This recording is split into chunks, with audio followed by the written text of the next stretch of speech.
हा जर कलर आला ना, हा कलर म्हणजे कळला काय कसला आहे, जांभळा कलर. आता मी टाकणार त्याच्यात, अजून टाकलेलं नाहीये, हे आता मी टाकणार त्याच्यात. हा जर कलर आला जांभळा कलर तर ते मीठ योग्य आहे. आणि हा असा जर कलर आला तर थोडं त्याच्यात आयोडीन आहे, जास्त नाही आहे त्याच्यात आयोडीन. आणि हा कलर जर मिठाचा आला तर ते मीठ आपल्याला वापरण्यास अयोग्य आहे, त्याच्यात आयोडीन नाही आहे, काही उपयोग नाही त्या मिठाचा.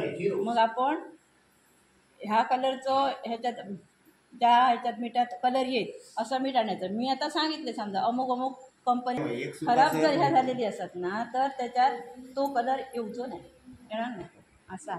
आणि ह्या कसा आयोडीनयुक्त मीठ कशा खायचा, तर जो गलगंड म्हणून जो आजार होता तो आजार आयोडीनयुक्त मिठामुळे होणार नाही. जो बिन आयोडीनयुक्त मीठ जर खाल्लं, तुम्ही जाडा मीठ आता पेटत टाकतात काय करता, जर मीठ खाल्ला तर त्याच्यात ह्यो कलर येतो, ह्यो कलर येऊचो नाही, ह्योही कलर येऊचो नाही.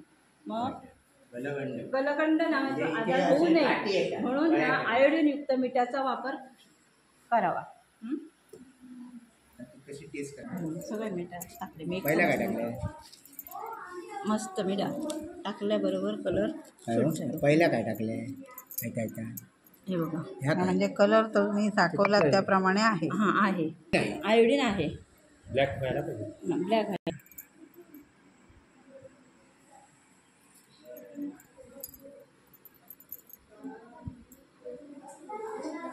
टाकल्याबरोबर कलर शुद्ध मीठ आहे. आयोडीन ती कंपनी बघायची, ती वर्णी रोजच्या रोज